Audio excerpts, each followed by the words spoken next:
There is a quiet, sacred moment when something inside us stirs, a soft whisper, a flicker of knowing, a gentle sense that the way we've been thinking, speaking, and moving through life no longer feels like love.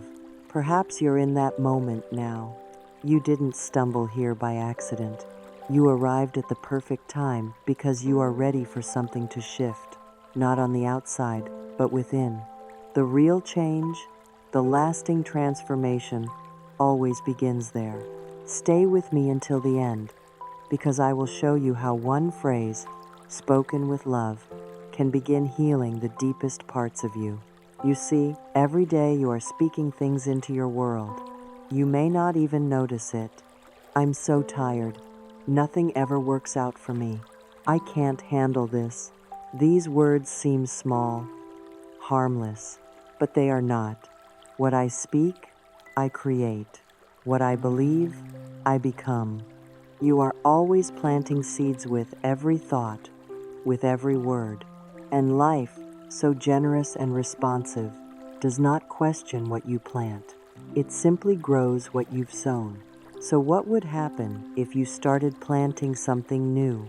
Every new thought plants the seed of a new future. Right now, in this moment, you can begin again. You don't need permission. You don't need to know all the steps. You only need one thing: a willingness to pay attention to how you speak to yourself, and a desire to do it with love. Words are not just sound. They are vibration. They carry emotion. They become the blueprint of your life. That's why learning to speak to yourself with kindness, clarity, and compassion is not a luxury, it's an act of spiritual responsibility. I am learning to talk to myself in loving, powerful ways. This journey you are beginning isn't about positive thinking for the sake of denial. It's about honesty with love. It's about opening your heart to the truth that you are worthy of kindness from the world, yes, but especially from yourself. The most transformative shifts don't happen when others change. They happen when you decide to meet yourself differently. So take a breath now. Feel your feet on the ground. Let your shoulders soften. You're not here to be fixed. You're here to remember who you are. And I'm here to walk with you as you do. What is the first thing you say when you wake up? Most people don't realize that the words we speak in the first few moments of the day carry immense power. These early thoughts are not just mental habits. They are instructions to the universe. They form the emotional tone of the day ahead and quietly shape the experiences we draw to ourselves. Similarly, the final thoughts before sleep seep into the subconscious, where they gently marinate through the night. Those words, whether loving or fearful, become tomorrow's soil. What we plant at bedtime often grows by morning. You are always speaking to your life, even when you aren't aware of it. If you start your morning saying, "I'm already behind," or "I don't want to do this," your body tightens, your heart contracts. The day meets you with tension. But if you open your eyes and whisper, "Thank you for this day," or "Something good is on its way," the entire frequency shifts. It may seem simple, but don't confuse simplicity with weakness. These are spiritual directions, soft, sacred cues to your inner world and to the forces that support you. What you say to yourself first thing in the morning and last thing at night is a quiet prayer, a private agreement with life, a declaration of what you are choosing to focus on and what you are allowing to unfold. You are the author of your emotional landscape. Imagine waking up and saying, "I greet this day with love," even if your body aches, even if your mind is busy, even if there's nothing in your calendar, you're looking forward to say it anyway. Let the words come first. Let the feeling follow later. It always does. And at the end of the day, instead of replaying what went wrong or worrying about tomorrow, try this gentle shift. I rest at night in peace. You don't have to fix it all before bed. You only need to place it in the hands of peace. Your self-talk is not just psychological, it is spiritual. It is how your soul steers your experience. If you've gone years waking up in anxiety or going to sleep in fear, you're not alone. Most of us were never taught the quiet, transformative art of speaking to ourselves with care. But now that you know, you get to choose differently. And choice is your greatest power. Say this with me now, and let it settle into the start and end of each day. I greet this day with love. I rest at night in peace. You don't need to believe it fully at first. Just speak it, whisper it, repeat it. These words will begin to shape new pathways, first in your mind, then in your life. Let your day begin and end with words that lift, support, and heal. Because the conversation you have with yourself is the one that never ends. Poverty is not just about the contents of a bank account. It is, first and foremost, a state of mind, pattern of thought, a habitual vibration of not enoughness. You can have financial wealth and still live in poverty thinking. And you can have little money and yet think with strength, with possibility, with grace. True abundance begins in the mind. What does poverty thinking sound like? I never get a break. People like me don't get ahead. I guess that's just my luck. No one ever helps me. Why bother? It shows up as sarcasm disguised as humor. It hides in self-pity. It lingers in complaint. It becomes the background noise of conversations and the soundtrack of one's inner voice. These thoughts don't just weigh down your day. They drain your energy, your creativity, your hope. When you speak them often enough, you begin to believe them. And what you believe, you start to live. This kind of thinking is not bad, it's just inherited. Most of us learned it young, from parents, teachers, media, and culture. We absorbed it like background music, until it became the tune we danced to without realizing. But once you hear it clearly, you have a choice. And choice is where power lives. Power thinking is not about pretending everything is perfect. It is not about ignoring challenges or avoiding pain. It is about choosing your words with intention and claiming the creative force that lives in your thoughts. Power thinking says, I may not know the answer yet, but I trust it will come. I am willing to see this differently. Life supports me in unexpected ways. I release this story and write a new one. This shift does not happen overnight. It is a practice, a daily redirection, a gentle turning from old habits toward new truths. And the moment you begin, even in the smallest way, the momentum starts to build. You begin to notice when you complain and pause. You catch yourself criticizing and soften. You hear yourself telling the same tired story and choose silence instead. From that silence, something new can emerge. And that something is you, not the version shaped by fear or habit, but the version that remembers its power.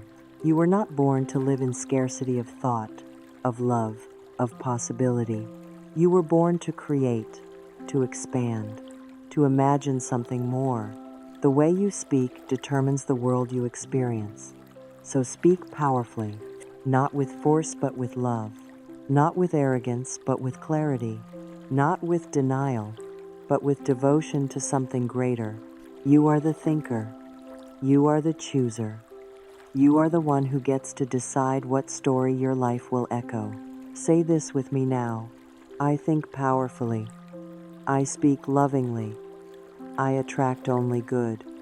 Again, I think powerfully. I speak lovingly.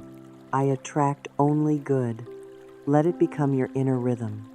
Let it quiet the noise of old narratives, and let it lead you into the freedom that has always been waiting for you.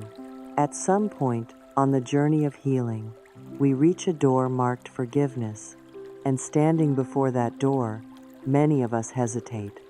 We carry so much pain, so many memories, so many unanswered questions.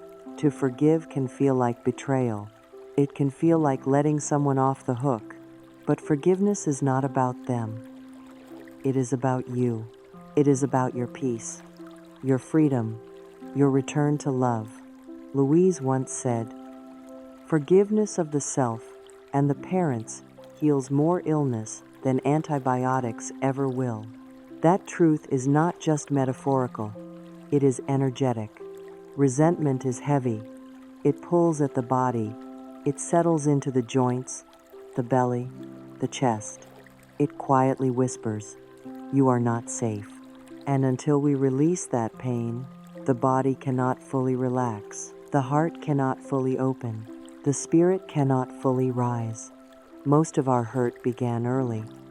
Before we had language for it, before we had the strength to process it, many of us are still carrying the wounds of childhood wounds that came not only from what was said or done, but from what was missing. Safety, affection, approval, presence. The child within you remembers, and that child may still be waiting for someone to come, to apologize, to explain, to make it right. But what if that someone is you? You do not need to keep abandoning the inner child the way others may have. You can return. You can kneel down beside that younger self and say, "I see you. I know it hurt, and I'm here now." Forgiveness is not forgetting. It is remembering with new eyes. It is choosing to stop reliving the story. It is laying down the sword and saying, "I am done hurting myself with this pain." And yes, this includes forgiving your parents, not because what they did or didn't do was okay, but because carrying their pain has only kept you tied to it. Maybe they couldn't love you in the way you needed. Maybe they didn't know how to hold space for your feelings.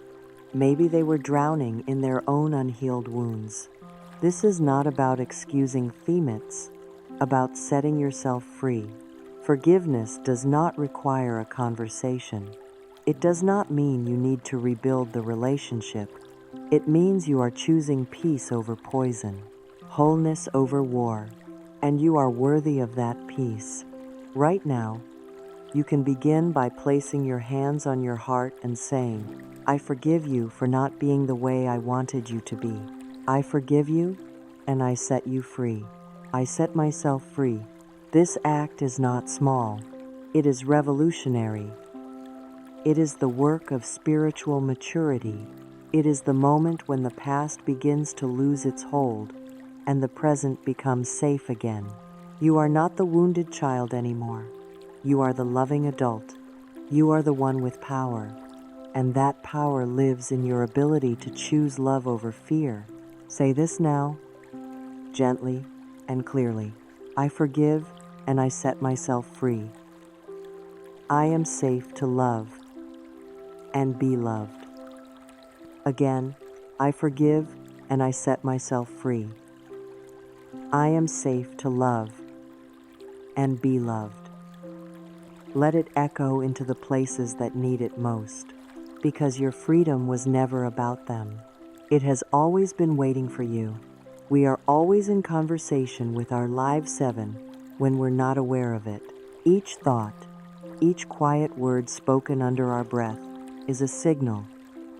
It tells the body what to feel, the mind what to expect, and the universe what to deliver. And for most of us, that conversation is on autopilot. Old phrases we learned from childhood, culture, or experience loop over and over in the background. I can't handle this. I'm stuck. Nothing ever works out for me. I hate my job. People never change. These aren't just words. They are affirmations.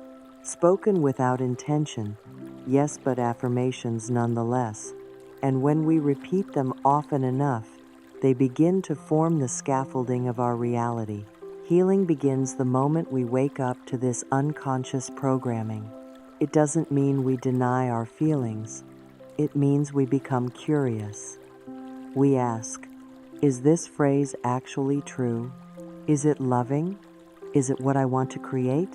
The shift is subtle, but powerful. We move from complaint to clarity, from emotional reaction to conscious creation. You may feel tired of your job. That's valid. But saying, I hate my job, over and over, does not invite anything new. It only deepens your resistance. What if you tried this instead? I am open to meaningful, joyful work. One phrase closes the door, the other opens it. You may feel overwhelmed by your finances, but I'll always be broke is not a truth, it's a trap. What if you said, I am learning how to welcome prosperity with ease. You don't have to feel confident yet. You only need to feel willing. The universe responds not to fear, but to clarity. It is always listening not to your momentary frustration, but to your repeated vibration, your steady tone, your ongoing declarations. So ask yourself, what am I telling life I want? Am I speaking my fears or my desires? This is not about perfection. You don't need to get every word right. You only need to speak with love, with intention, with honesty that includes hope. Talking yourself into healing is not fake. It is faith. It is planting seeds before you see the sprouts.